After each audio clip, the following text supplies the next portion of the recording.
Esse é o C50. Muito bem. Hoje eu queria falar então que é a nossa última aula meio que de introdução, assim. Até agora que a gente estava falando era mais mostrando a sintaxe de C, as coisas assim. Tanto que tinha muito exemplozinho, muita coisa que eu estava fazendo código aqui mesmo. Mas a partir da próxima aula vai ser mais... A gente vai brincar com algoritmos e pensar numa coisa de uma forma um pouco abstrata, assim, para depois tentar colocar isso dentro de código, na hora de fazer os presets, por exemplo, e tudo. Então, essa é a última aula chata do CC50. Depois vai ficar só muito chato. Tô brincando. Mas... Então vamos lá.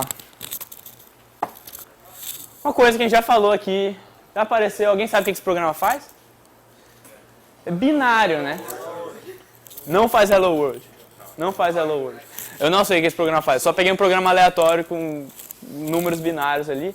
Mas tem uma coisa importante aqui, que eu quero que vocês saiam daqui sabendo disso muito bem, é que o computador funciona só com isso. Isso é a única coisa que tem no computador. Única coisa mesmo. Você consegue aqui dentro armazenar um valor de inteiro, você consegue aqui dentro armazenar um valor de char, que a gente já viu que na verdade é a mesma coisa, só tem aquela tabelinha que relaciona os dois. Você consegue então colocar vários chars um do lado do outro, e todos esses chars um do lado do outro vão ser então uma string, como Hello World. E você também tem que pensar que não só essas variáveis que você cria estão ali dentro, mas o programa em si. Se você coloca um if, esse if está de alguma forma dentro desses zeros e uns aqui. Se você coloca um for ou um while, você vai ter um 0 ou 1 ali que vai estar diferente, para diferenciar se ele vai ser for ou while. Então o programa ele está inteiramente aí dentro. Não é só as variáveis, não é só os valores que você coloca lá dentro, o programa inteiro. E se você der isso aí para um computador ler, ele provavelmente vai ler e fazer tudo que vocês veem que o computador faz. Qualquer programa e qualquer jogo de videogame. Na última aula eu tinha falado que existe uma coisa chamada Twilight Hack para o Wii, que é um jeito que o pessoal descobriu aí para rodar software que não é da Nintendo, software que qualquer um pode fazer no Wii. Homebrew Channel, exatamente. Então, para os familiarizados, esse método tem vários, na verdade, mas um deles, um dos mais antigos, usa esse jogo aí, Zelda Twilight Princess. E usa exatamente na parte que você dá nome ao seu cavalo, a Epona. E aí o que eu quero mostrar? Vou apagar um pouquinho aqui. Quando você entra lá no jogo, você tem que dar nome ao seu cavalo, né?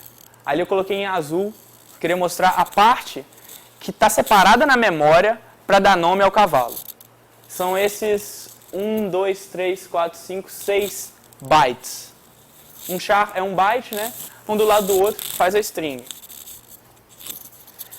E logo depois disso, você vai ter aqueles zeros e uns que fazem o quê? Não sei. Fazem o jogo rodar. Aquilo ali poderia estar representando um if, por exemplo, if o link pular, ele pula. Ou então if o link apertar para o lado, ele bate com a espada. Alguma coisa assim. Ou então poderia estar representando um while, para falar, enquanto o cara não terminar de falar, continua falando sobre o seu cavalo. Alguma coisa desse tipo. Qualquer coisa. E isso está tudo dentro desses zeros e uns aqui. Certo? Como é que funciona esse hack, então? Eu tinha falado sobre Stack Overflow na última aula.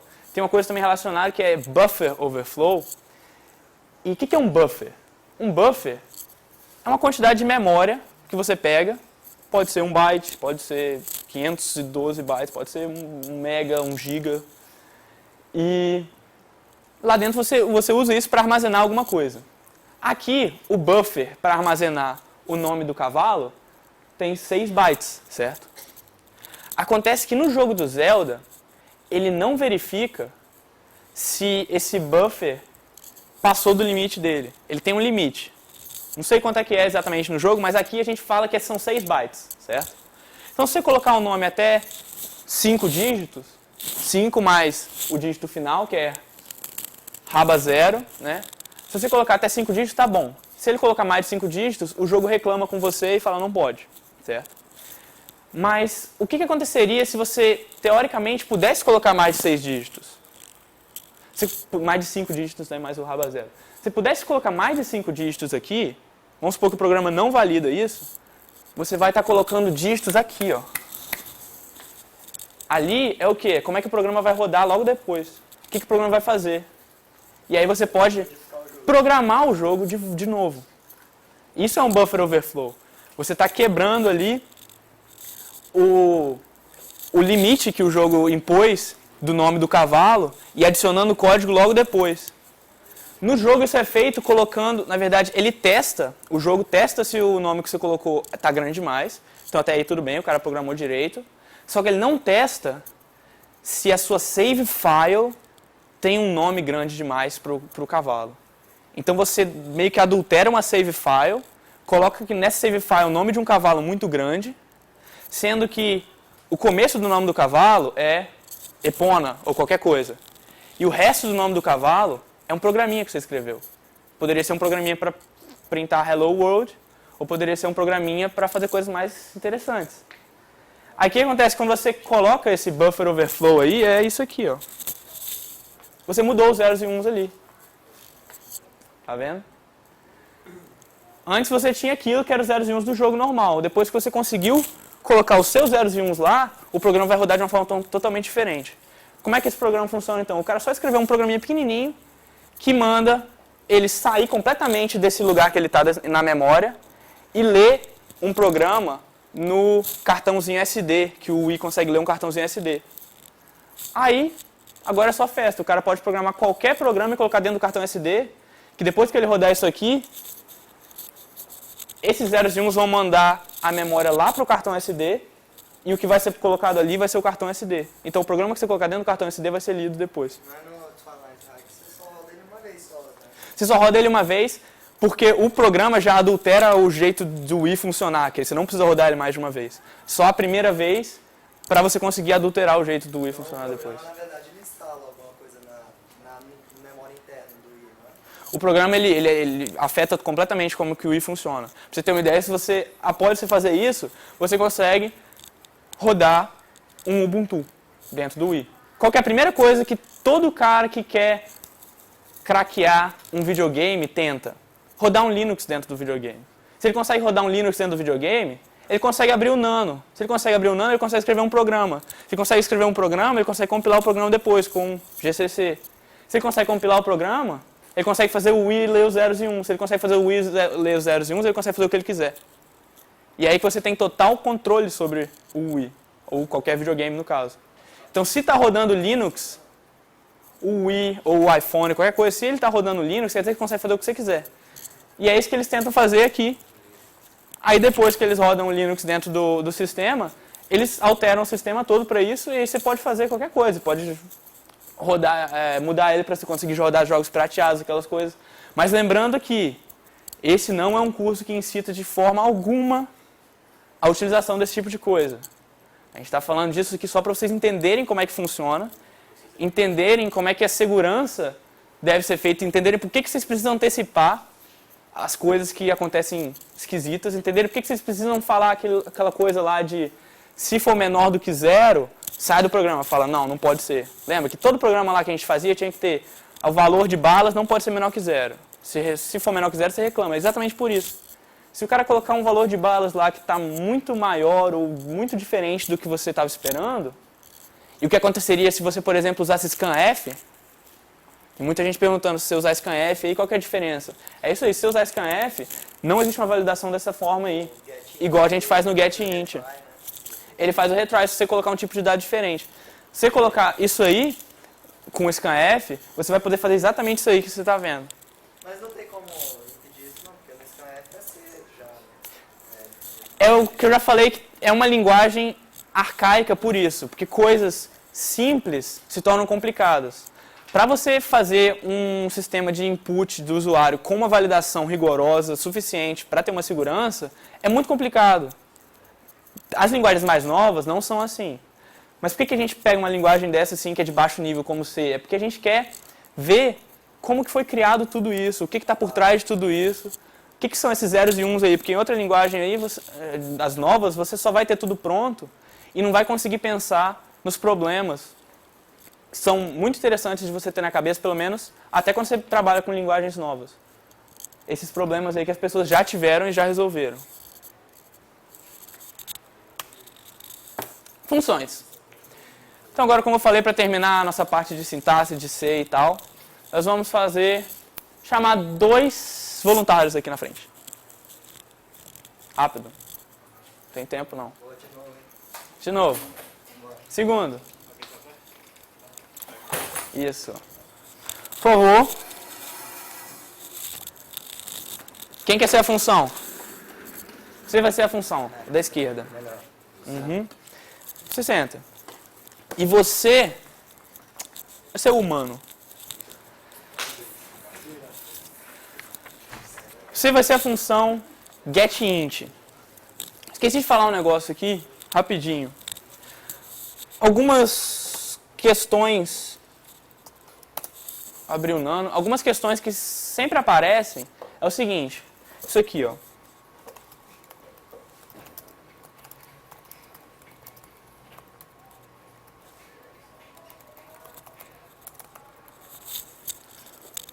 Por que esse código não funciona?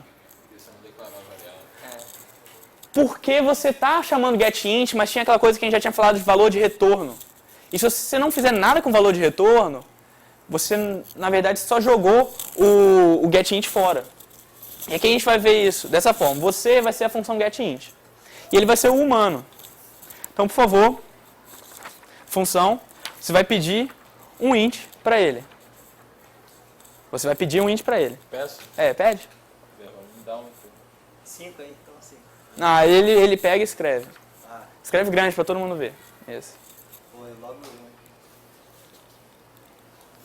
5. Isso. Agora, naquele código ali, eu sou o programa. O que iria acontecer?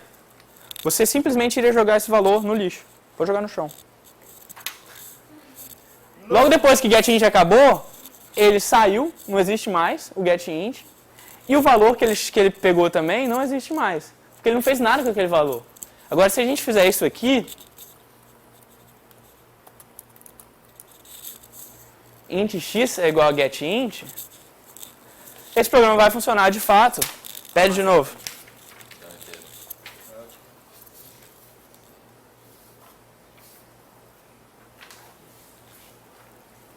Tem que armazenar isso. Agora eu sou o x. Muito obrigado, eu sou o x, agora eu guardo isso aqui porque eu sou um elemento de memória, então eu posso guardar alguma coisa. Ele é só uma função que retorna isso. Então, essa é a coisa do valor de retorno. Ele está retornando para o programa. Tem a parte que ele pede para o usuário e a parte que ele retorna para o programa. Sem a parte que ele retorna para o programa, não vai valer de nada isso. Então, muito obrigado. Palmas para os nossos voluntários.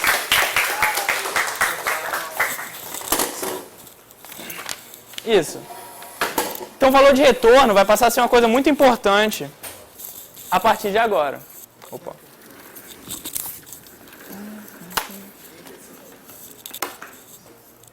Vamos ver então aqui um programinha.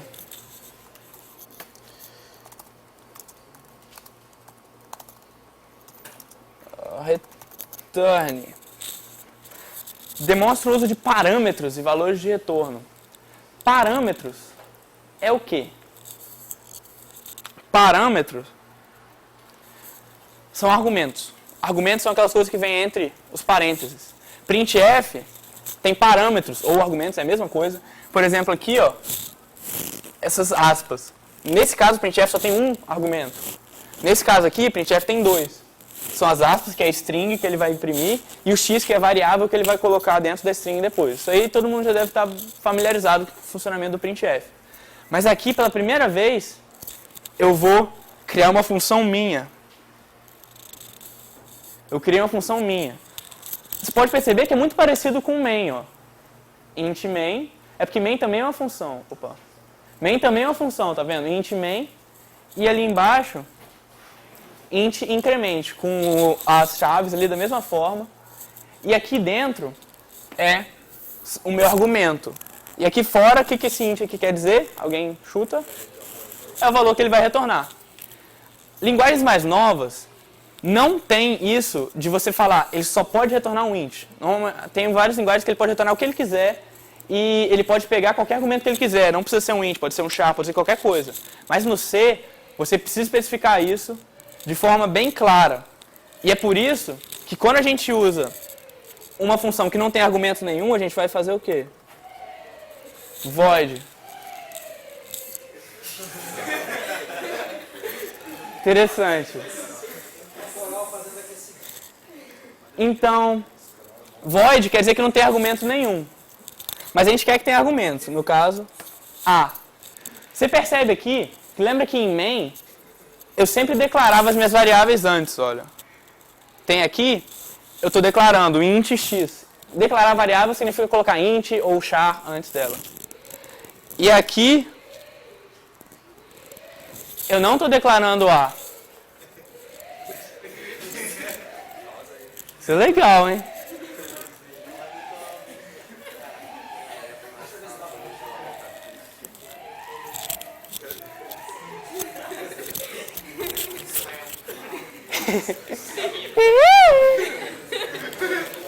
O que esse pessoal tá arranjando ali? O que foi? Tá aberta a porta? Tá.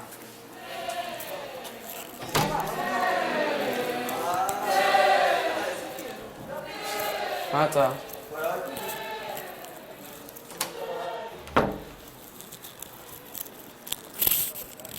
Então vai ficar um somzinho agradável de fundo aí. Legal. Mas já diminuiu porque fechou a porta. Então o A é o nosso... A gente não está declarando o A aqui por quê? Porque o A é um argumento, ele já foi declarado aqui, sendo pedido na função como argumento, né? Então a gente já sabe que ele é um int. E aqui tem esse return. Return é o que simplesmente retorna. Eu tinha falado também... Fala. Exatamente esse argumento. São as variáveis que podem ser usadas na função? O argumento são as variáveis que a função pede para usar, exatamente, as variáveis serão usadas na função. É isso. Você quer, por exemplo, nesse caso, incrementar aumentar 1 em uma variável, certo? Você precisa saber qual variável que você quer incrementar 1.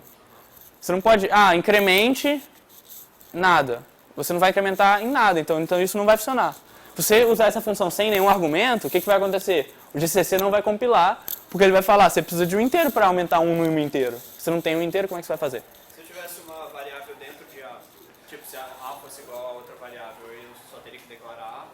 Se A fosse igual a outra variável? Por exemplo, A é a soma de duas variáveis. Sim. Aí eu quero pegar... Mas A é a soma de duas variáveis, não tem duas variáveis dentro de A. Ah, tá, sim, tem um valor. Tem uma coisa aqui, eu vou dar uma explicada nisso, interessante. Fala. Por exemplo, você está falando que aquela função vai retornar uma inteira. Aham. Se, por exemplo, ela retornasse um char, ele ia ler esse char como inteiro, igual a tabela que a gente viu lá? Se retornasse um char, ele ia implicitamente fazer um casting aqui, mesmo que eu sei que A mais 1 é um inteiro, mas se tivesse escrito char aqui, ele ia colocar implicitamente char entre parênteses, ele ia fazer isso aqui, ó. Se eu colocar char aqui, vai funcionar, só que ele vai fazer isso. Implicitamente, o GCC faz isso automático. Então ele vai retornar um char de fato. Tá, respondendo a pergunta ali, aqui rapidinho, você tem duas variáveis. Variáveis são caixinhas com coisas dentro. Tem a variável x e uma variável y. Parece um x. Certo? Todo mundo vendo? Eu falo que x é 2 e y é 1. E eu escrevo o seguinte, eu falo que z é igual a x mais y. Certo? O que isso vai fazer? Isso aqui não vai ser sempre verdade. Ele não vai ficar olhando toda hora que você mudar x, ele vai mudar z também. Foi essa a pergunta do... Aí, ele vai fazer o seguinte, vai ver, o que é o valor de x agora? 2. O que é o valor de y agora? 1. Soma, dá 3. Então z é igual a 3. Agora você pode mudar x e y quando você quiser, que o z vai continuar sendo 3. Tá? Então ele faz isso na hora. Então se você tem um valor int, ele vai colocar um int lá dentro e pronto.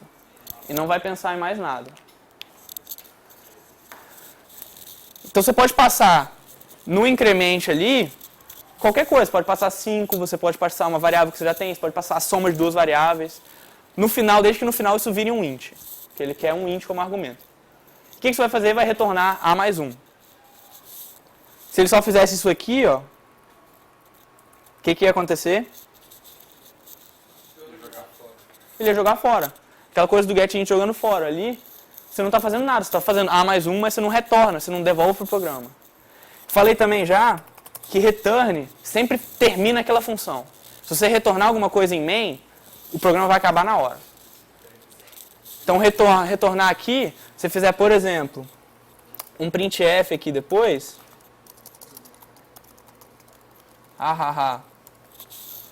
não vai acontecer nada com esse aí. Ele vai retornar e pronto, vai parar de ler o programa. Sempre que você retorna, acabou a função. Certo? Então, voltando aqui, vamos ver o que o programa faz. Ele fala, int x é igual a 2, x é alguma coisa agora, provavelmente 2, incrementando. Aí que ele fala, isso aqui é importante, ó, x é igual a incremente x.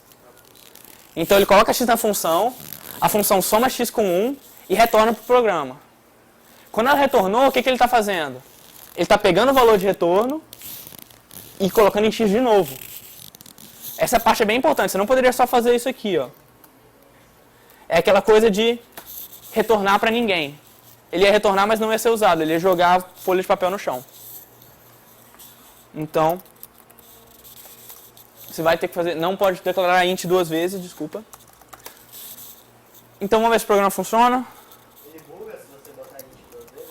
Ele dá problema, o GCC não compila se você colocar int 2 vezes. Tinha até uma pergunta se você pode mudar com casting o tipo de uma variável. Não tem como.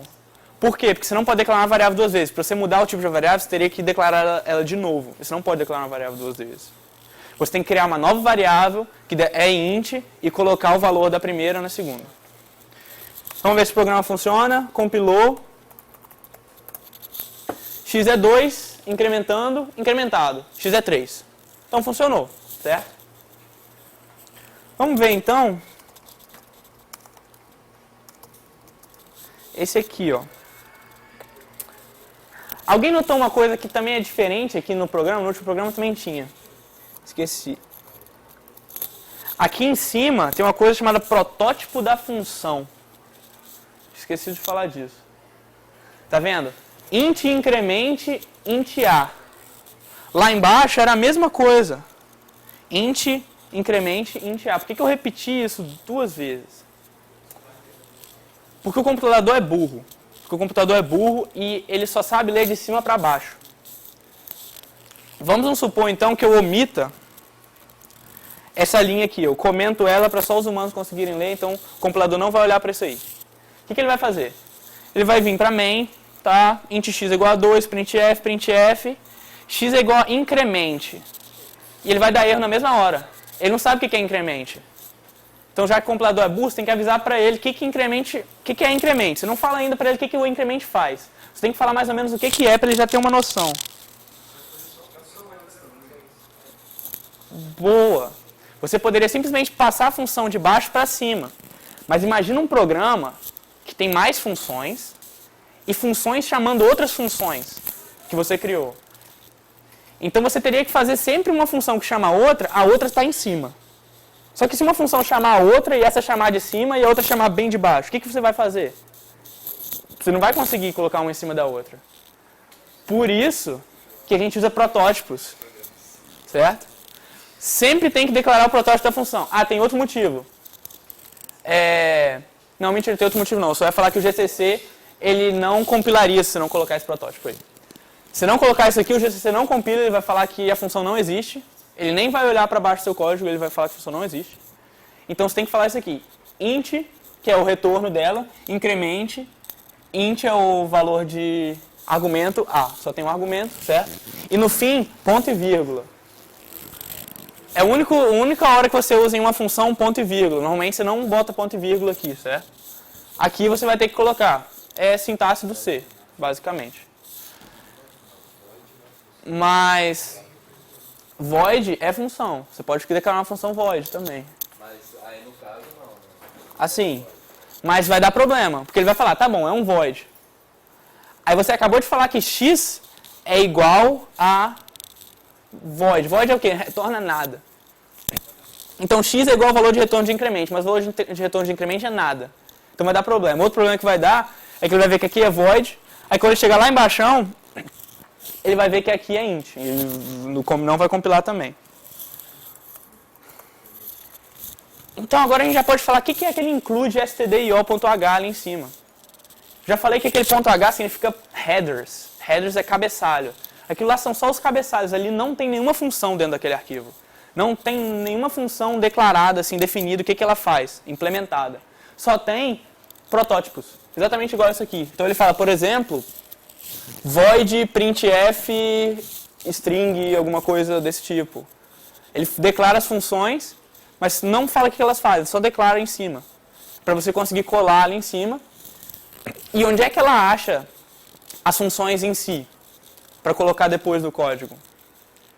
Já falei isso uma vez e ela acha na hora que você coloca aquele "-l", alguma coisa na hora de compilar.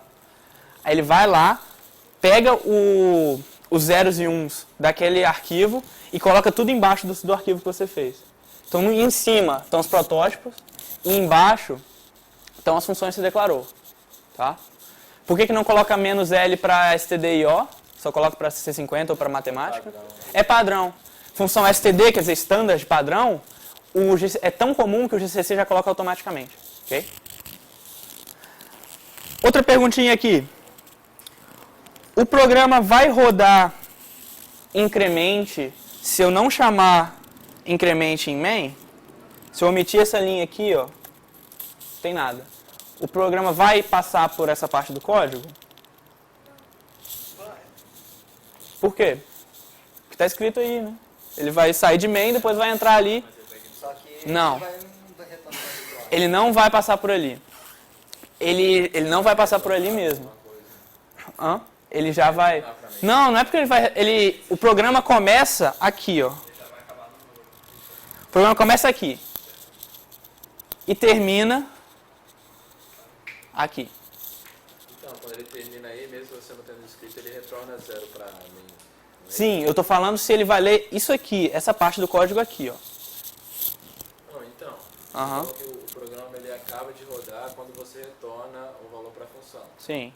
O programa não, o programa acaba de rodar a função, não acaba de... A função acaba, sim. Aquela função, enquanto ele não tiver lido o incremento, vai retornar alguma coisa? Não, né? Main não vai, só vai retornar quando chegar aqui, ó. Toda função retorna um valor, sempre. Se você não retornar explicitamente, aqui em main, eu não estou retornando explicitamente, ele vai retornar 0 quando chegar no último colchete aqui, certo? Então main retorna aí que acaba o programa. Mas main não vai ler increment, não tem increment ali, eu deletei isso aqui, ó, não tem increment. Então ele vai ficar aqui e nem vai pensar em que tem lá para baixo. Ele vai dar algum erro, não? Né? Que ele, quando você põe a variável no uso, ele fala, se não usa essa variável, ele não vai falar se não usa essa função. Não, ele só dá esse erro com variável. Ele não é tão esperto assim. A função que, por exemplo, quando chega no final de main, vai acabar o programa. Aham. Ele faz isso com toda a primeira função, por exemplo, você colocar se é em função Não. increment, é a main. Se você colocar increment em cima, é a main. A main, se você não tiver uma função main dentro de um programa .c, ele não vai rodar. Se não tiver função main, não vai funcionar. Você pode ter um arquivo que você só declara funções que não são main. Se você compilar e tentar rodar, não vai acontecer absolutamente nada. Para que serve um arquivo desses? Para ser chamado por outro que tem uma função main. Uma biblioteca. Uma biblioteca tem várias funções lá que vão ser chamadas por outra que tem main, mas ela não tem main em si. O que foi? Uhum. Alguém perguntou se não vai dar aquele problema do compilador lá de variável não utilizada. Por que não dá nesse caso? Dentro de stdio tem umas 100 funções declaradas lá dentro. É uma biblioteca inteira cheia de função. Se por cada uma das funções que tem stdio que você não usou, ele der um problema, aí você teria que fazer uma biblioteca por função. Isso seria bem nada prático. Vamos então para o return 2. Aquele do return x mais 1 é um negócio simples. A gente sabia como fazer sem fazer uma função, né? É só fazer x mais mais, ou então x é igual a x mais 1, que a gente já viu várias vezes. Mas aqui é uma função interessante, que é a função cube, que eu coloquei aqui, que eleva um número ao cubo. Como é que você faria isso normalmente? O C ele não tem built-in uma potência, então você teria que fazer x vezes x vezes x. Fazer isso no seu programa muitas vezes, x vezes x vezes x, vai ficando chato. X vezes x vezes x várias vezes, vai ficando chato. Então, você sabe se vai repetir isso, faz uma função que faz isso. O que ela faz? Pega um inteiro A e retorna A vezes A vezes A. Então, toda vez que você fosse fazer x vezes x vezes x, ou y vezes y vezes y, você fala que alguma coisa, onde você quer colocar esse valor, é igual a cube de x, ou cube de y. O nome poderia ser outro, eu poderia colocar aqui qualquer outra coisa, cube meu. Não importa o nome. Você cria o nome, a função é sua. A função é sua, você criou a função. Mas se você colocar o nome aqui, tem que ser o mesmo nome aqui em cima, no protótipo. O protótipo tem 3 coisas importantes. São as 3 únicas coisas que o protótipo tem. É valor de retorno, que vem primeiro, nome da função e valor de argumentos. Usar o tipo de argumentos, né? Tipo de retorno, nome da função e tipo de argumentos. Mas eu vou chamar de cube mesmo. E o programa faz a mesma coisa que o outro. Fala que x é igual a 2 e depois fala que x é igual a o cubo de x. Então ele vai fazer o cubo de x e depois vai colocar de novo dentro de x. Então vamos ver se ele funciona.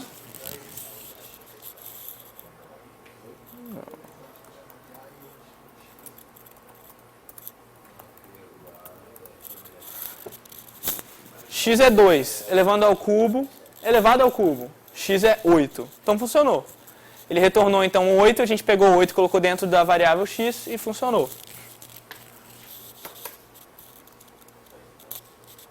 Muito bem. Escopo. Fala. Ali nessa função que você criou, você está usando a variável A. Mas, por exemplo, se na minha função eu tivesse, antes de chamar, na main, antes de chamar essa função, eu tivesse colocado algum valor para A, por exemplo, A igual a 15. Aí você chama a função e retorna o valor de A. Aí vai voltar igual a 10. Eu perdi aquele valor de 15 que tinha antes. Isso nos leva a escopo. Escopo é exatamente você poder declarar variáveis com o mesmo nome dentro de um programa, mas são variáveis diferentes. Como assim? Lembra que eu falei que se você declarar uma variável for int i alguma coisa, depois daquele for a variável some, você não pode mais usar ela? Se você quisesse usá-la, você colocava essa variável antes, certo? Então, é por causa do escopo. O for, ele tem um escopo e a parte, o main, no caso, tem um escopo diferente. Como é que isso vai funcionar, então? Voltando aqui para o mesmo programa, cada função, além do for e do while, dessas coisas, mas cada função que é o que a gente está vendo, tem um escopo diferente. Se você colocar aqui um int a, esse é o int a da função. Ele está numa parte da memória que é só para aquela função. Tem uma outra parte da memória separada que é para main. Tem outra parte da memória separada que é para outra função que você quiser criar. Se você criar um int a aqui em main,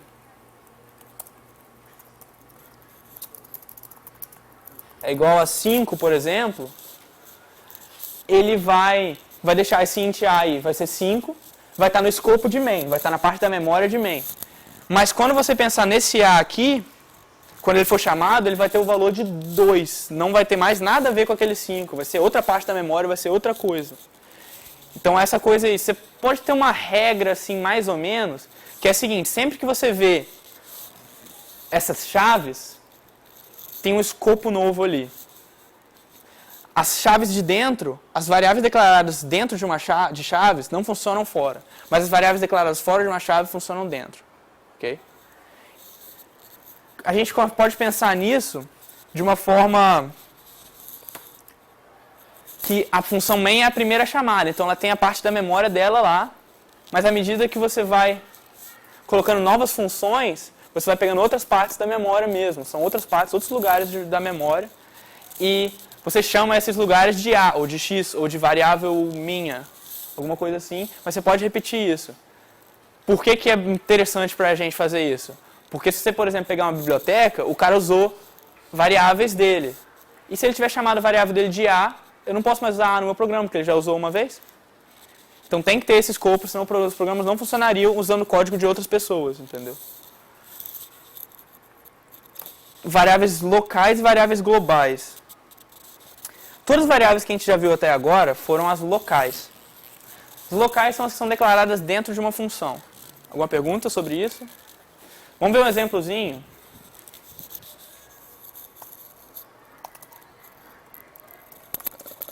Bug 3. Deveria incrementar uma variável, mas não o faz. Você pode encontrar o bug. Protótipo da função. Void significa o que mesmo? Que ele não retorna nada no final. Aí incremente e pega um int. A gente está tentando incrementar, a mesma forma que a gente já fez, só que de outro jeito, que é o seguinte. Ele pega incremente x e não fala que vai ser x é igual àquilo. Mas esse não é o problema. Porque como é que é a função? Ela é um pouco diferente da de antes. Ela faz só isso aqui, ó. X++. Não. Mas nesse caso você não precisa retornar nada. No outro ele não fazia x++. O que é x++? Qual a diferença de x++ para x+1? x+1 quer dizer, soma 1 com x e retorna. x++ quer dizer, pega x, coloca dentro de x o valor de x+1. Essa é a diferença, então. No x++, o valor de x é mudado. No x+1, o valor de x não é mudado, ele só é aproveitado. Certo? Então aqui você está mudando o valor de x. Então era para funcionar, né? Ó, você pega x é igual a 1. Aí fala, incremente x. O que isso faz? Ele pega x e faz x++. X++ é aumentar 1 no x. Vamos ver então se vai funcionar.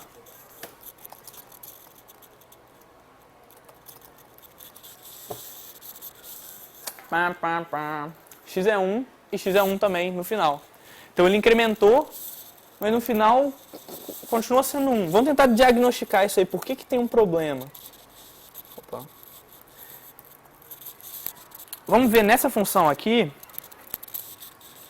Vamos dar printf no valor de x. X é igual a... Certo? Make de novo e rodar o programa. X é 1 agora. Ele começa a incrementar. Ele está lá no meio da função incremente. X é 2. Incrementado. Beleza, foi 2, funcionou. Mas x é 1. Por que você está usando x diferentes? Você está usando x de partes da memória diferentes, de escopos diferentes. Vamos tentar dar uma olhada nisso aqui no quadro. Não tinha terminado a função main ainda. Não tinha. Só termina depois da última chave de main.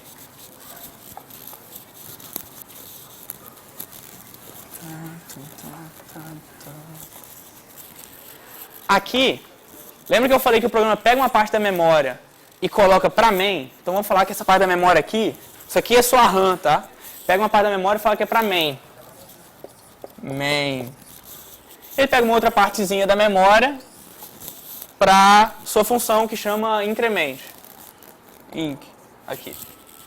A primeira coisa que fez no programa foi me dar um int aqui dentro de main, chamado x. Colocar um valor de 1 dentro dele, certo? Aí depois, o que acontece quando você passa o x como argumento para increment? Você abre essa parte da memória. Lembra que eu falei que você declara x com aquele int x dentro do parêntese? Então ele vai pegar um x aqui dentro, bloco de memória int também, x. Aquele igual é o valor, é a operação de copiar, na verdade. Não é a operação de falar que os dois são a mesma coisa, no mesmo lugar na memória. É a operação de copiar. Então quando você faz isso, você está copiando o valor de x que foi passado e jogando ele aqui. Aí o que ele faz depois? Ele faz x++. X++ dentro de increment. Então qual x que vai ficar 2? Esse.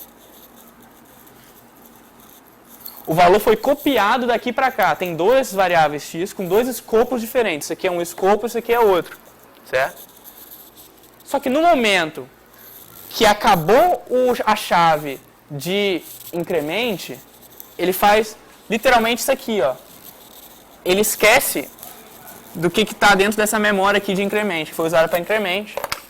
E o que aconteceu com o meu x de main? Continua sendo 1. Certo? E isso... nós temos um problema, mas na verdade, como eu falei, isso é a solução, porque é uma solução para você conseguir usar várias variáveis sem ter dor de cabeça com isso, que tem o mesmo nome. Você pegar um programa lá que o Google fez para usar no seu programa, para te ajudar, assim, uma biblioteca que o Google fez. Se ele usou a variável A e você também usou, você vai ter que mudar o seu programa inteiro, porque a variável está com o mesmo nome. Aqui não. Como é que a gente tenta resolver isso? Colocar igual, Como? colocar igual, para tornar x Igual não torna x o valor. Igual compara. Igual pergunta, esse é igual ao outro? E retorna verdadeiro ou falso? Como assim? Ao invés de usar x na função main, usa, sei lá, y. E aí quando você for botar a função increment em main, você ao invés de botar x no negócio, você bota y. Você cria em main um y, aqui mesmo? E depois? Aí ali em increment x, bota increment y. Tá. Vou mudar tudo de x aqui para y, então. E na função increment, eu faço o quê? Deixa x. Deixa x? Tá. Por que isso vai ajudar a gente? Você lembra que eu falei que no momento que você chama increment, você chama uma outra parte da memória e cria uma nova variável chamada x? Então o problema aí não tem nada a ver com conflito de nomes. O problema aí... Fala. Como é que você copia? Você tem que copiar o x de volta. Mas como é que você chama x? Você poderia fazer isso aqui, olha. Y é igual a x, certo? Mas o escopo é diferente. Você não pode fazer isso porque y só vive em main, não vive em increment.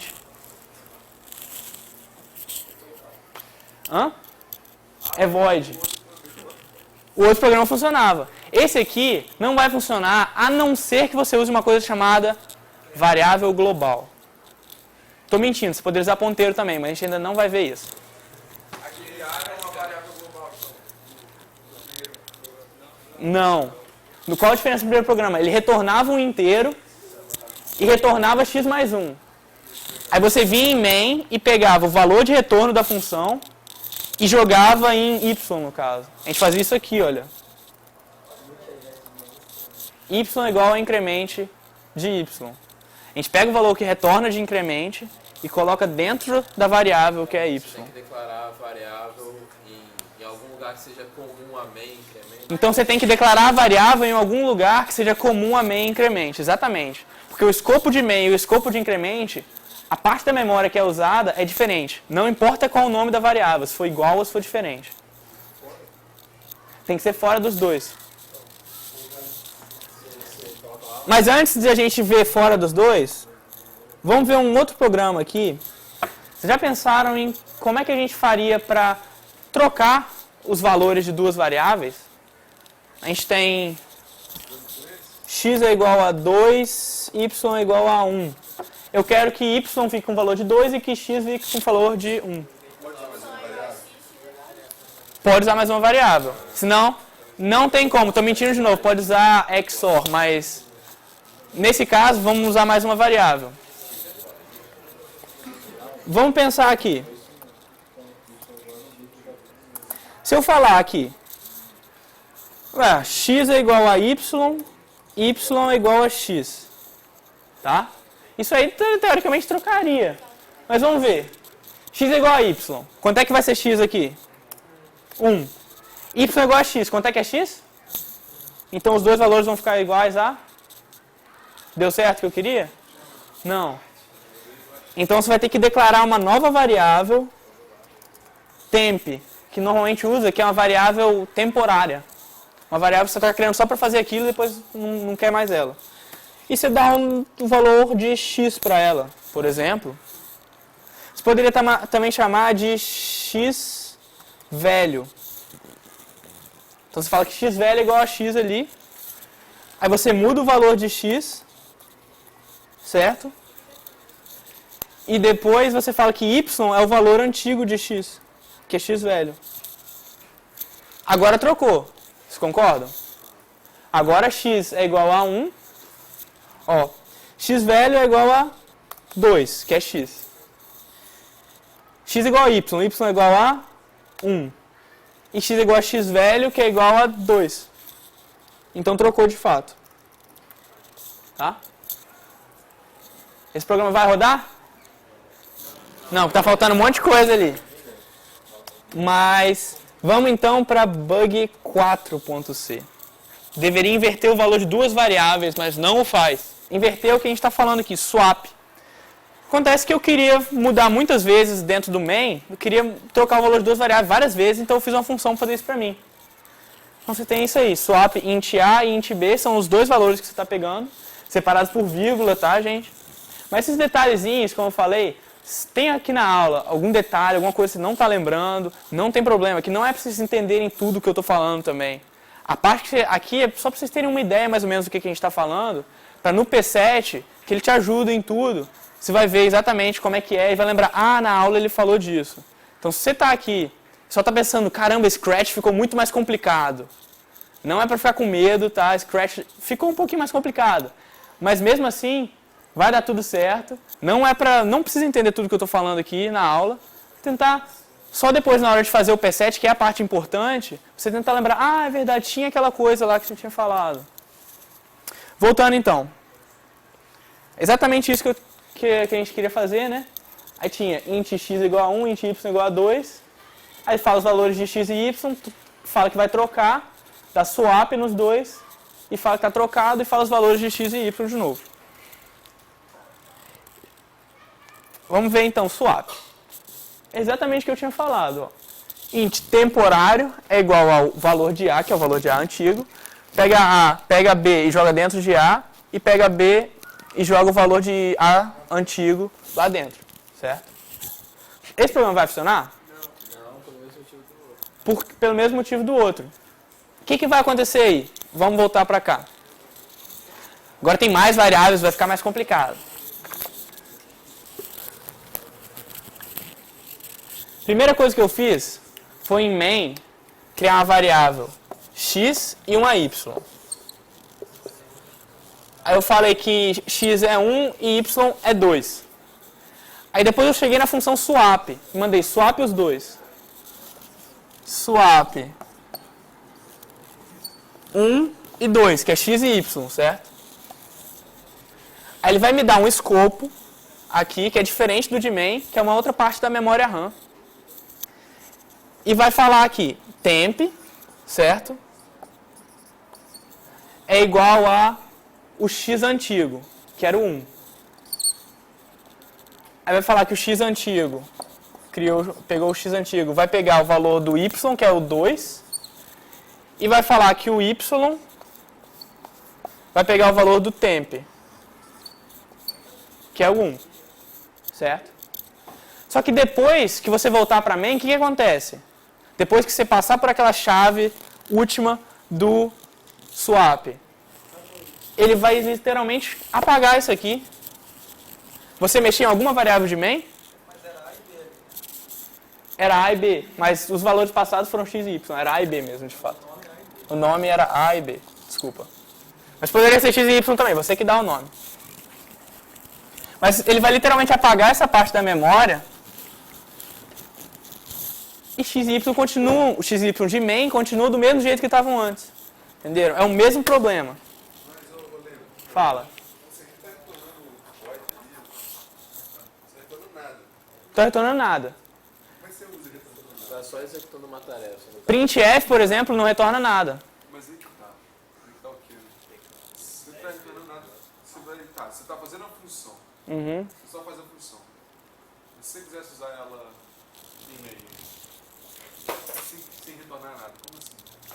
Você poderia fazer uma função, por exemplo, que imprime o valor de A ao cubo.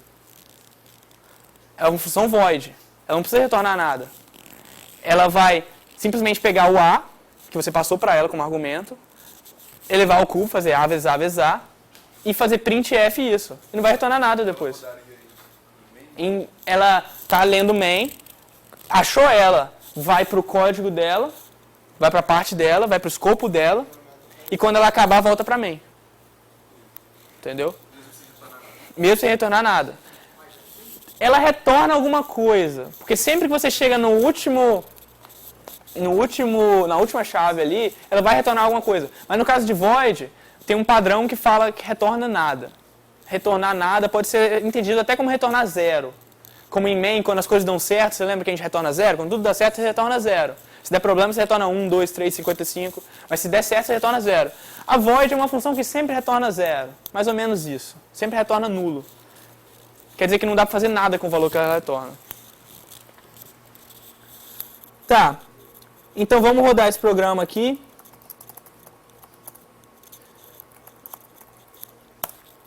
E de fato ele não troca, porque o escopo está ali em main e você não mexeu em nada nas variáveis de main. Só tem mais um programinha com problema aqui. Ah não, ainda não.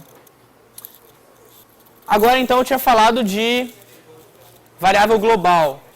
Variável global é exatamente uma variável que está no escopo de todos ao mesmo tempo. Todos os escopos têm essa variável global. E onde é que você declara essa variável global? Aqui, ó. Perto dos protótipos ali, tá vendo? Pode ser antes, pode ser depois. Variável global se declara fora de qualquer chave dessas aqui. Nós falamos int x, então x é uma variável global. Aí você vem aqui e fala x é alguma coisa, aí você fala x é igual a 1. Tá vendo que ele não está fazendo int x de novo. Int x já foi lá em cima. Normalmente você está acostumado sempre que você vai iniciar x, botar int, mas lá em cima já foi o int, então você não precisa botar de novo. Aí ele tem a função increment aqui, só que olha que essa função não toma argumentos. Porque a gente já sabe que é o x é a variável que a gente declarou global, então é o x que ele vai aumentar. Increment x, void void. Não pega nem argumento, nem retorna nada, e simplesmente faz x mais mais. Certo? Se a gente compilar isso aí, você acha que vai funcionar ou não vai funcionar? Vai funcionar, por quê? Porque é a primeira vez que a gente vê um arquivo que não é chamado bug. Vai funcionar agora porque você está trabalhando com um escopo que é global. Na verdade, agora essa memória ela é de todo mundo. Todo mundo pode acessar ela. Lembre que o main não pode acessar a memória da função que você criou e a função que você criou também não pode acessar a memória de main. Fala. Aqueles parênteses vazios, ele sabia que ele ia usar aquela função naquela variável porque ele era global. Né? Aqueles parênteses vazios. Ele não é porque você colocou int x lá no começo. Mas E você... globais você tem que definir. int x, se tivesse duas globais você ia ter que definir, mas você não poderia passar elas como argumento. Porque você não tem como ler um argumento, a gente vai ver isso daqui a pouco. É o seguinte, aqui dentro, ó, se eu declarar int x e int y, tá? Agora eu tenho duas. Aí eu falo x é igual a 1, y é igual a 2, certo? Qual que eu quero incrementar? X ou y? Escolhe. Y. Vou incrementar y. Só que, por enquanto, o meu increment não está aceitando argumento nenhum. Então, eu vou ter que mandar ele aceitar um argumento. Int y, no caso, que é minha variável global. Opa. Exatamente isso. No momento que você define int, você está esquecendo da variável global e criando uma nova variável com o mesmo nome, e ele vai esquecer da variável global que tem aquele nome e vai pensar na variável naquele escopo. Então você vai perder tudo que você fez. E você não pode fazer isso. Mas, Gabriel, você fala aí que ele perde a variável global. Mas no caso, se você tem uma variável global e usa uma variável local com o mesmo nome, você Ele dá prioridade à local. a variável duas vezes, não? Não, porque ele dá prioridade à variável local. Você declarar a variável duas vezes é no mesmo escopo. Em escopos diferentes você pode declarar a variável Aí quando duas você tem vezes. um escopo que é o global e outro local, você pode declarar. Você pode declarar. Uhum. Aí ele vai dar E ela dá prioridade sempre ao que está mais dentro. Tá? Sempre é que está mais dentro. Tanto que se você colocar for aqui, ó, eu coloco um for daquele jeito que a gente conhece. For int i é igual a 0, i menor do que 10, i mais, certo? Eu estou declarando isso aqui dentro do for, não importa o que ele faça. Faça alguma coisa. Opa. Se eu declarar um outro int aqui, i é igual a 5, o int i igual a 5 vai ficar no escopo de fora e o i igual a 0 vai ficar no escopo de dentro. No momento que sair dessa chave aqui, esse i ele vai desaparecer. O i de fora é 5, o i de dentro é 0. Eles estão em espaços da memória diferentes, são variáveis diferentes, certo? Mas se você não tivesse feito isso, não tivesse declarado nenhum novo i dentro daquele escopo, ele ia procurar pelo i no escopo de fora. E ele ia achar esse i aqui. E ia incrementar 5, 6, 7, 8. Certo? Mas nesse caso você está vendo que tem um escopo de dentro e um de fora. No caso de funções, os dois escopos eles não são um de dentro e um de fora. Eles estão um paralelo ao outro. Então você não pode chamar uma variável de outra função naquela.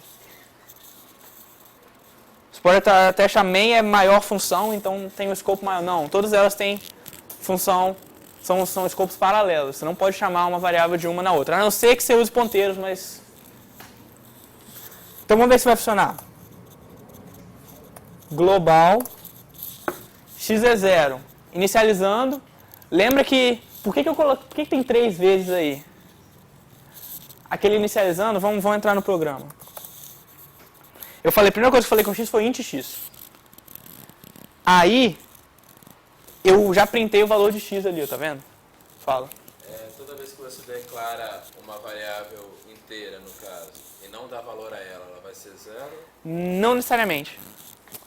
Porque se a sua memória estiver limpinha naquela hora, vai ser 0. A memória começa zerada. Mas se você usar a sua memória muito, se você rodar um jogo pesado, que usa muita memória lá, alguma coisa desse tipo, ou um programa que mexe com vídeo, edição de vídeo, alguma coisa assim, sua memória vai estar inteira cheia de zeros e uns diferentes lá. Então, se você declarar uma variável assim, ainda mais quando você declara arrays, que é uma coisa que a gente vai ver, que são um espaço de memória muito maior, tem uma chance grande da variável não estar zerada. Então você tem que declarar igual a alguma coisa lá. Nesse caso aí vai ser igual a 0. Porque a minha memória está limpinha. Aí depois ele primeiro printa o valor dela, aí depois fala que é igual a 1, aí printa o valor dela de novo, depois incrementa e printa o valor dela de novo. E no fim, 0 no começo, aí depois é 1, e incrementou e foi 2. Funcionou porque a gente está pensando no escopo global agora e qualquer função pode acessar aquela variável. Vamos fazer uma pausa, daqui a pouco a gente volta.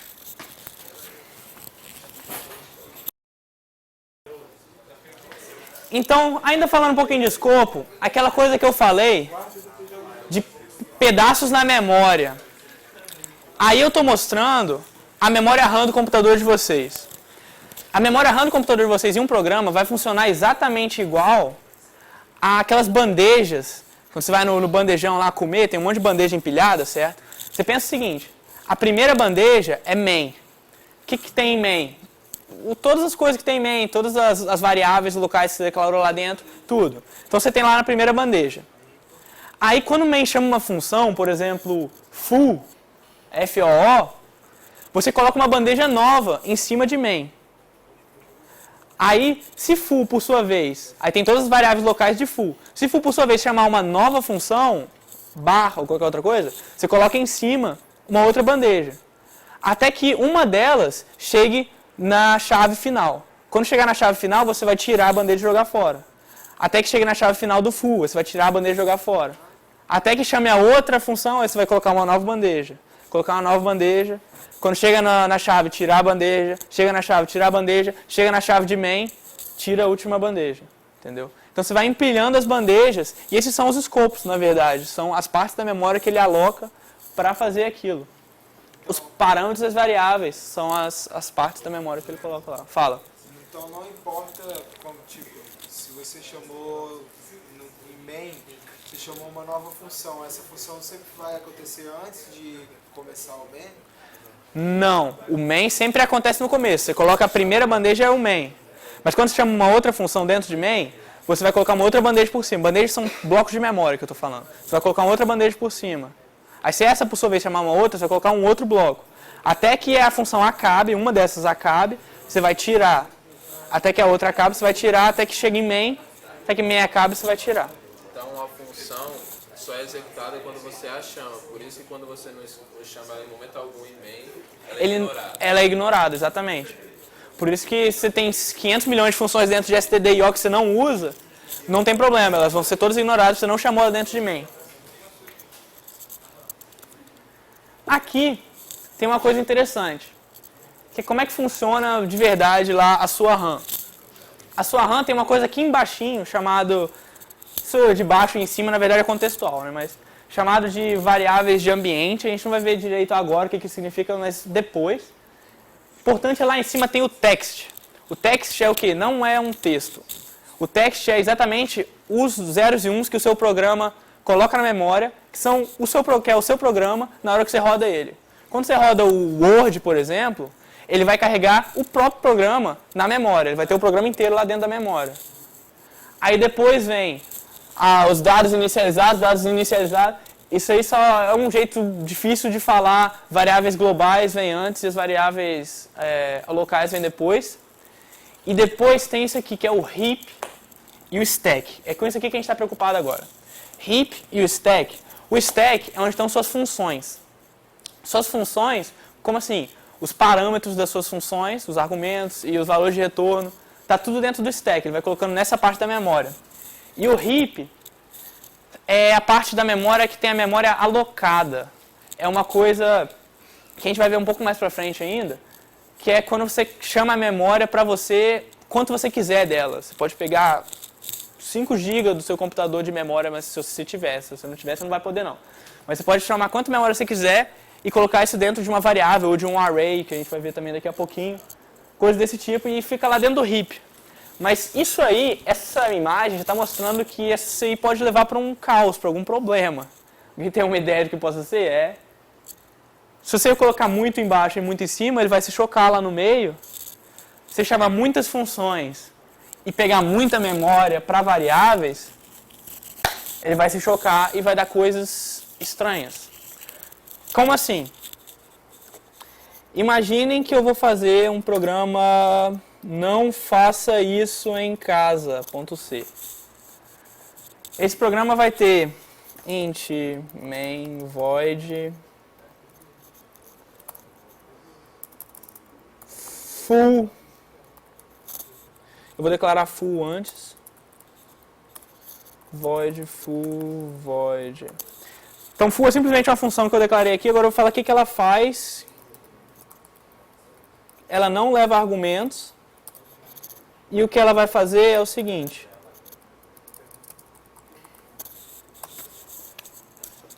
Alguém pode ver aonde isso aí está levando? Percebe que eu não estou usando include lá em cima, porque eu não estou usando printf. Não estou usando printf. O que isso vai fazer? Ele vai começar aqui em main. Em main ele vai chamar full. Aí ele vem para cá. Full, por sua vez, vai chamar full. Aí ele vem para cá. Que, por sua vez, vai chamar full. E isso nunca vai acabar. Então, o que vai acontecer com aquele heap que a gente estava falando aqui? Com aquele stack, desculpa. Ele vai só crescendo. Porque você está chamando uma função, ela vai botar um pouquinho aqui. Uma nova função vai colocar mais, uma nova função vai colocar mais, até que chegue lá em cima e quebre. Coisas ruins acontecem no computador quando tem coisas desse tipo. Make não faça isso em casa. Compilou, não faça isso em casa. Segmentation fault. Algumas pessoas aqui já podem ter tido o prazer de ter esse erro. Segmentation fault, falha de segmentação. E falha de segmentação é um dos erros mais interessantes em programação porque é um erro de problema na memória. Como esse problema na memória? É um problema que você está tentando acessar memória que não é sua. Ou que tem memória que está chegando num lugar que ela não pertence. Quando você tem tanta memória ali em main, que ela está saindo do escopo de main e chegando nos outros escopos, dá um segmentation fault. Quando você tem tanta memória dentro do nome de um cavalo de um jogo, que ele está saindo de lá e indo para fora, e você não checa isso, dá um segmentation fault. Certo? E quando você, por exemplo, tem num array, que a gente vai ver depois, e coloca coisas demais nesse array, vai dar um segmentation fault. Você está tentando acessar a memória que não é sua. Aquela memória o computador não deu para você ainda. O computador te dá a memória quando? Quando você fala int x é igual a 1. Quando você fala int x, ele está te dando um pedaço de memória que é para um int. Mas se você tentar acessar uma memória que não é sua, coisas ruins vão acontecer. Que vão ser esse segmentation fault aí.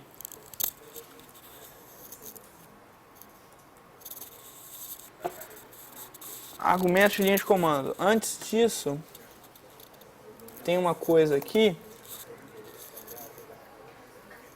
que é... Não. Argumentos de linha de comando. Isso. Eu já falei disso algumas vezes, que é essa coisa feia que aparece dentro de main aqui. argc, argv, umas coisas esquisitas, certo? Arg. Arg é argumento. Argumento de linha de comando. C significa counter e V significa vector, um vetor. E essa coisa de char, estrela, esses colchetes aqui. Colchetes querem dizer um array. Char, estrela, quer dizer string. String é aquela que a gente usa mesmo, no printf e tudo. É a mesma coisa que char, estrela. Só que char, estrela é um nome feio que C dá para isso. E na biblioteca C50 a gente pega todo char estrela, todo string que você vê, você coloca char estrela no lugar. Então se você declarar string, vai ser a mesma coisa que declarar um char estrela. Mas para que serve isso então? Agora a gente vai desvendar esses argumentos de linha de comando.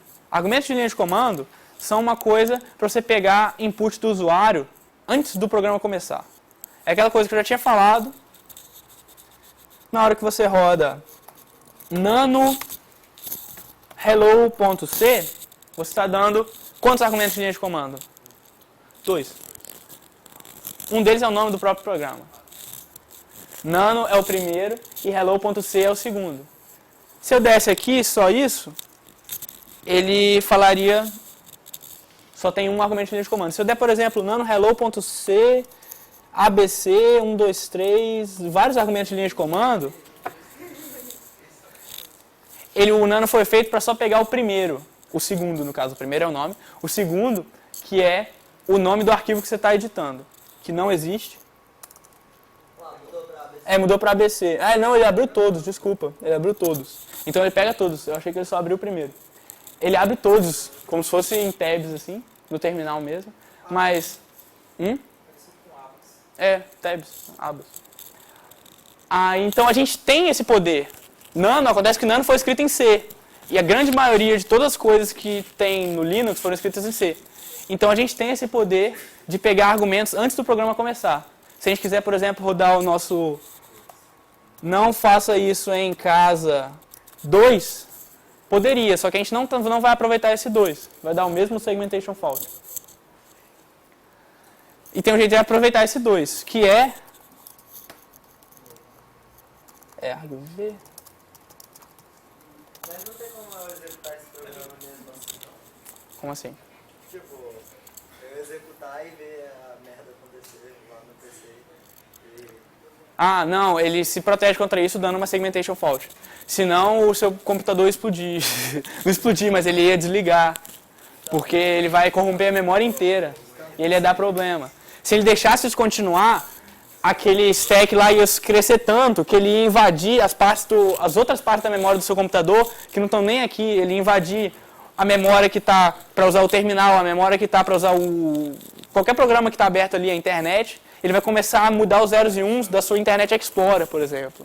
Isso não consegue de vírus? Mais ou menos. Vírus, eles podem utilizar esse tipo de coisa. Os vírus, eles podem utilizar esse tipo de overflow e tudo. Mas, nesse caso aí, o sistema ele se protege contra um problema maior, dando segmentation fault para você falando, isso aí não vai funcionar não. Mas voltando aos argumentos de linha de comando,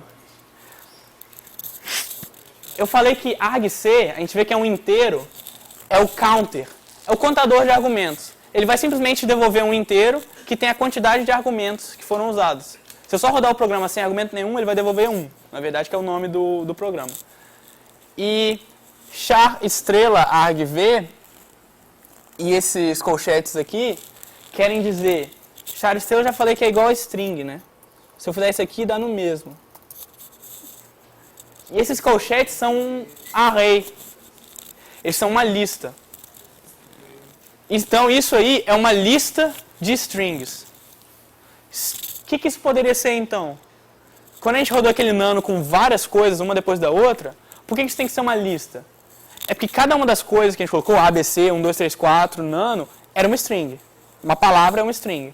E tinha uma lista de strings que a gente colocou várias, separadas com espaço.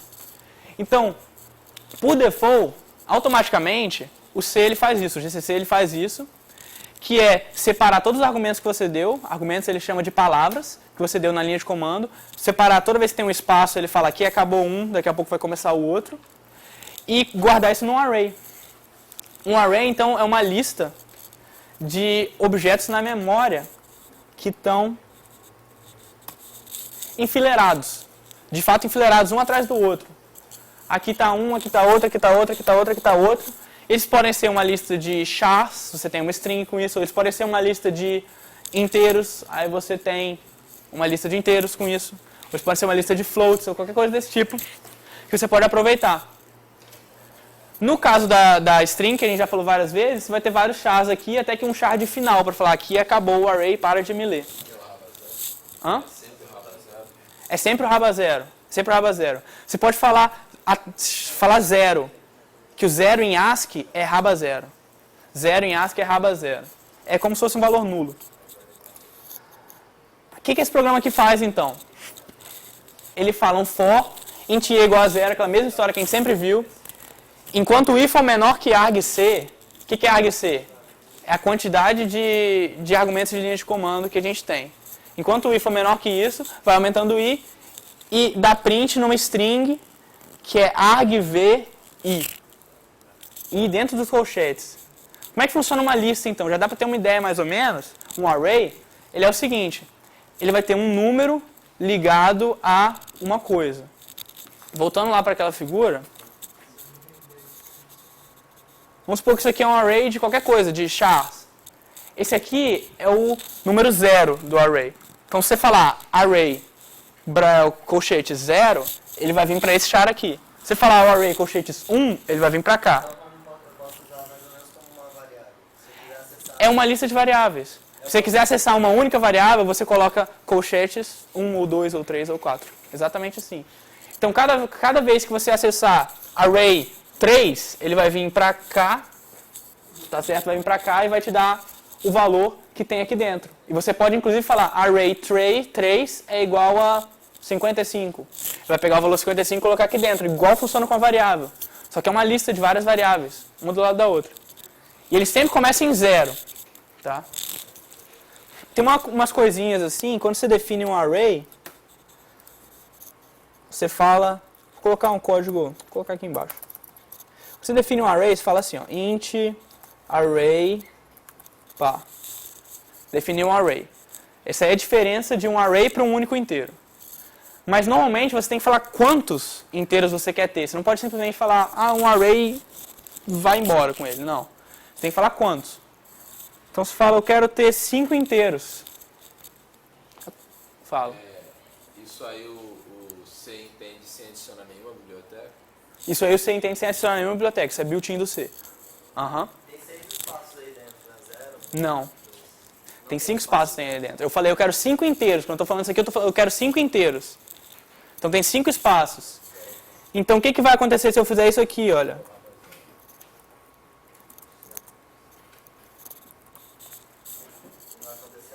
Segmentation fault. Você está acessando memória que não é sua. Quando você veio aqui e falou que isso é um array que tem 5 espaços, ele te deu um array que tem 5 espaços para um inteiro. Então, o array 0 você tem o primeiro, array 1 você tem o segundo, 2 é o terceiro, 3 é o quarto, 4 é o quinto, e 5 Você não pediu. Se quisesse ter o 5, você teria colocado 6 aqui. Então falar isso aqui vai te dar um segmentation fault. Você está acessando a memória que não é sua. Se ele não der segmentation fault, fala. É o seguinte, vai dar segmentation fault mesmo? É porque geralmente quando você usa, você consegue usar esse array 5, só que você pega o espaço da memória de alguma outra coisa. Sim. Só que vai dar o erro. Tem muitas vezes que isso dá o erro, tem algumas vezes que isso não dá o erro, mas eu te garanto que se você fizer isso aqui vai dar o erro. Tá? O 5, ele... Às vezes ele não nota que você pegou alguma coisa. Depende de se o espaço da memória lá já foi alocado pelo seu programa, depende se ele está dentro do escopo. Você não tem muito controle sobre isso. Então não posso falar sempre ao certo se vai dar certo ou não vai dar certo. Mas é bem provável que se você fizer isso aqui ou isso aqui, vai dar um erro. Tá? Porque aquela memória definitivamente não é sua. O 5 está muito pertinho ali, então talvez ele tenha alocado já antes para alguma coisa.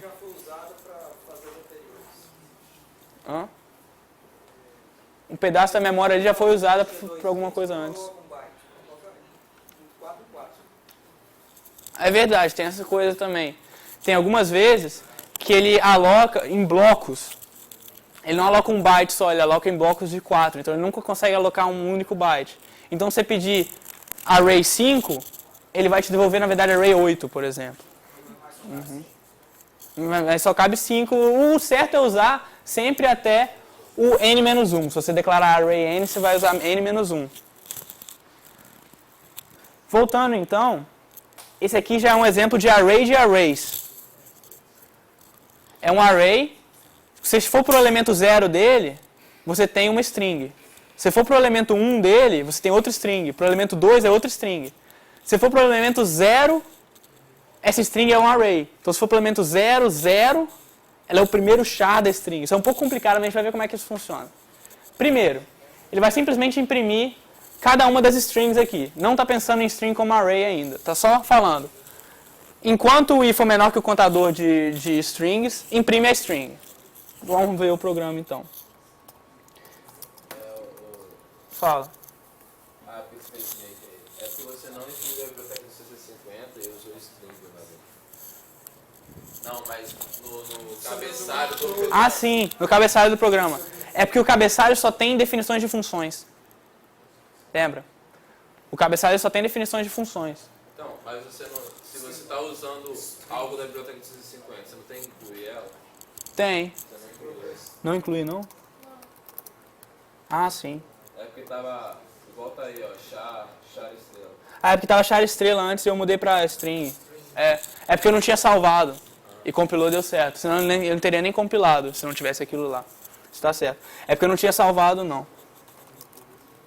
argv1, já foi. Se tiver esse problema aqui, também acontece, tá? Não tá compilando.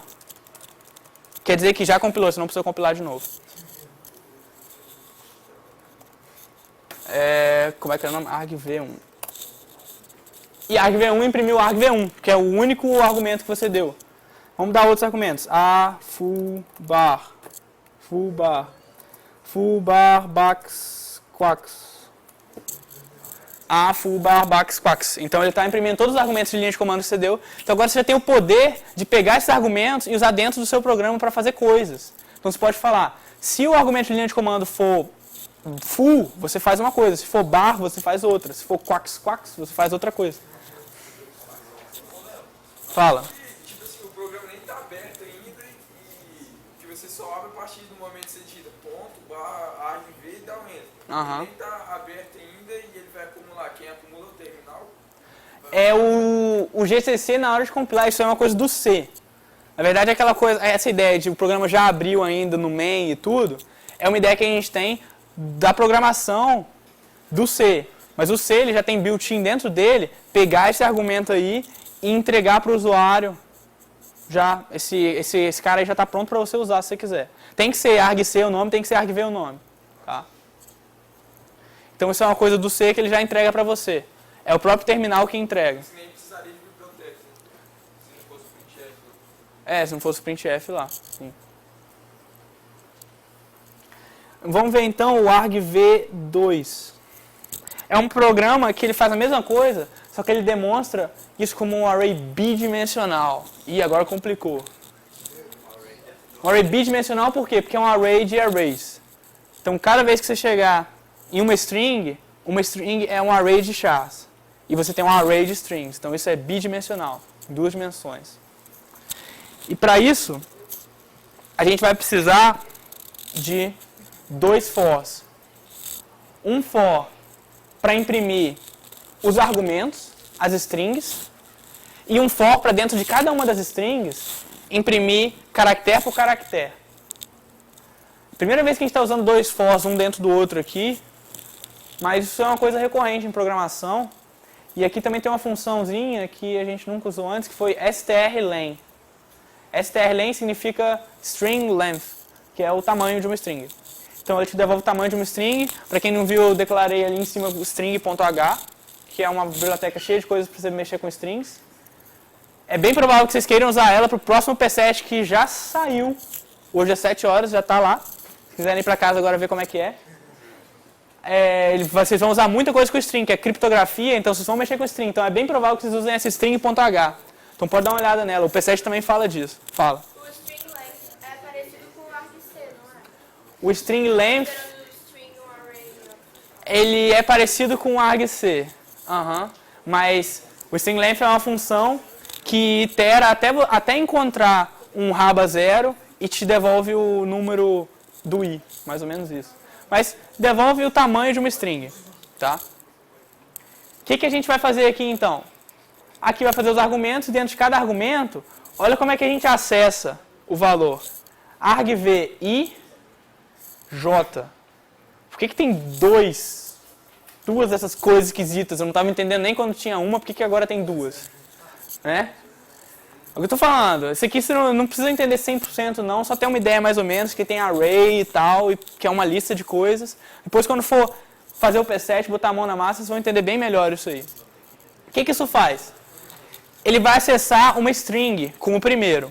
O primeiro colchete aqui vai acessar uma string. E o segundo colchete vai acessar dentro da string um char. Certo? Então o que a gente faz aqui? Ele vai dentro de uma string fazer todos os chars e um raba n depois, então vai pular a linha.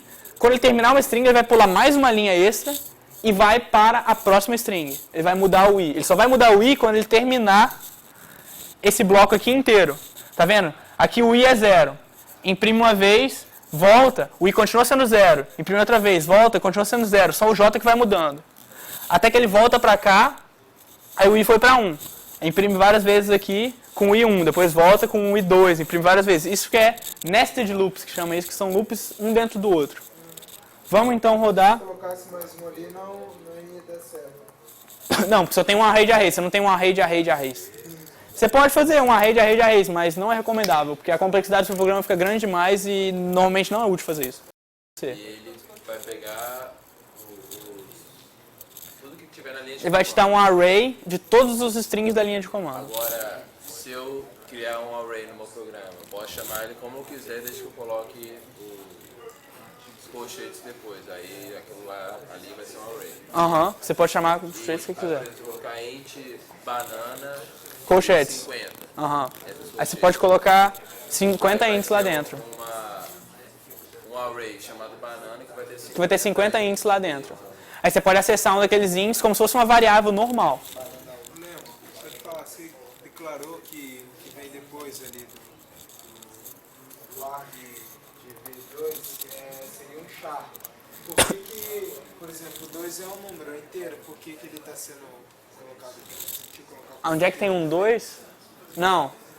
O 2 e o i e o j aqui são ints. É isso que você está perguntando? Não. Onde é que tem... Quando você colocou ali o nome do programa, que é argv2, Ah, sim. você colocou o 2 não é um char. Ah, tá.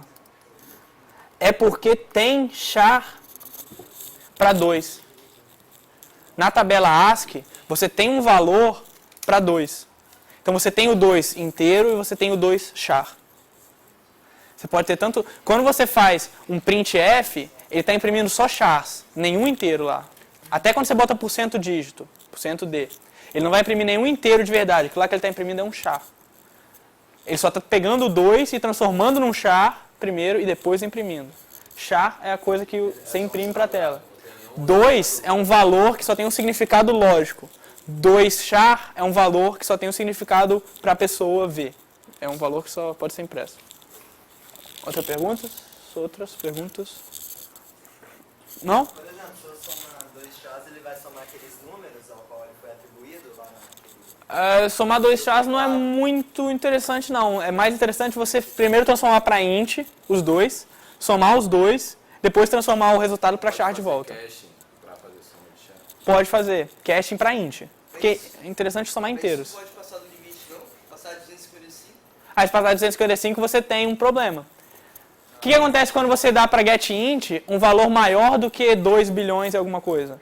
Ele vai te retornar exatamente 2 bilhões e alguma coisa. Se você der para um char um valor maior do que 255, ele vai te retornar exatamente 255, ele não passa daquilo. Se você der de uma forma diferente que ele não está acostumado, ele vai dar um buffer overflow e vai hackear o seu jogo de videogame. Alguma outra pergunta? Tá? Então, arrays. E agora só uma introspectiva no que vocês vão fazer daqui a pouco, quando vocês chegarem em casa e abrirem o P7 2. Alguém já viu um filme que tinha essa moedinha aqui? Mas é uma moedinha de um filme. Esqueci o nome do filme, mas não tem importância não. É bem simples. Aqui fora tem um alfabeto de 26 letras. E aqui dentro tem o mesmo alfabeto de 26 letras. Só que você pode rodar assim. Aí você faz o A ficar com o B do de dentro, ou o A de fora ficar com o Z do de dentro, alguma coisa assim. Aí você pode criptografar e decriptografar textos com isso. Como assim? Você fala que o de fora é o seu input e o de dentro é o que sai. Então você gira, sei lá quantas vezes aqui, pega um texto e fala, se for A vai virar B, se for D vai virar E. E vai mudando esse texto assim. Acontece que aquele texto ali foi criptografado dessa forma. Aquele texto ali foi criptografado, se você girar 13 vezes aquilo ali, você vai ter a frase cuidado com os gauleses. Por quê? Porque quem inventou esse algoritmo foi Júlio César.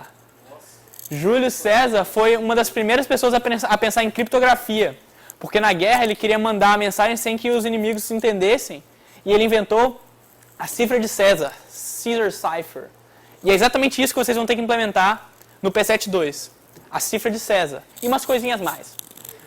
Mas a coisa principal, assim por dizer, é a cifra de César, que é simplesmente isso. Rodar os caracteres. Outra coisa de criptografia aí, na Segunda Guerra Mundial, tinha essa Enigma, essa máquina Enigma, que era uma máquina que saía criptografado um texto só de você digitar ali, e só tendo uma outra máquina dessa que você conseguiria decriptografar. Tanto que os aliados, na Segunda Guerra, o sonho deles era conseguir uma máquina dessas, porque só com ela eles conseguiriam decriptografar as mensagens dos alemães.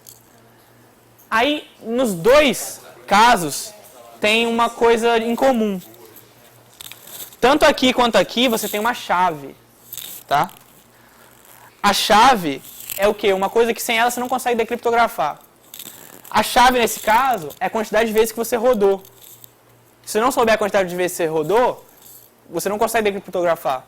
Só que, nesse caso, é um algoritmo fácil de quebrar. Por quê? Porque só tem 26 vezes possíveis. Você pode tentar todas as 26 e ver qual que funciona.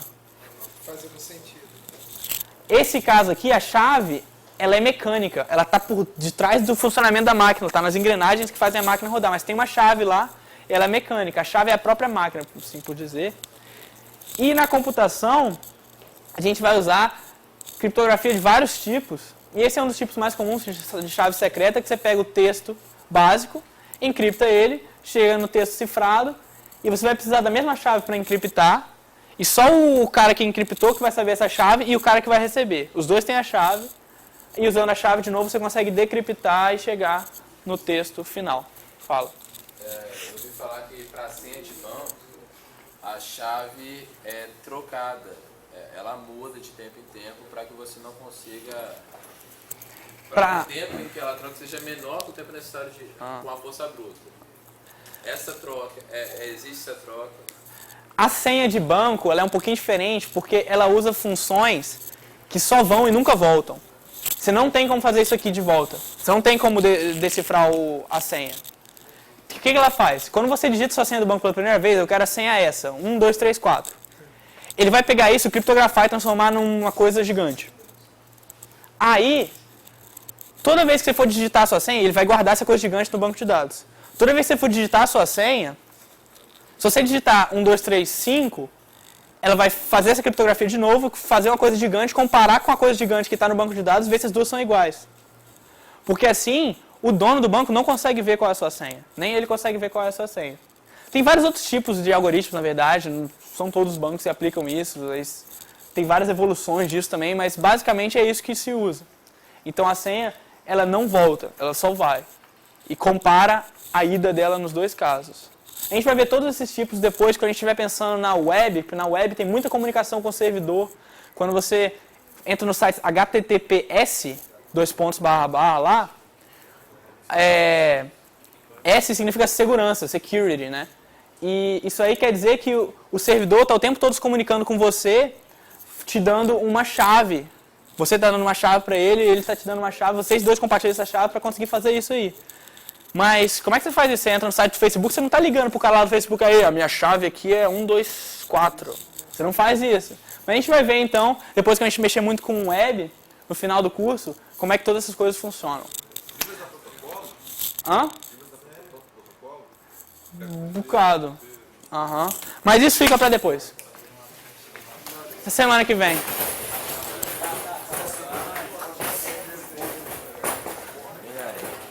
No Labirinto 250 tem alguma função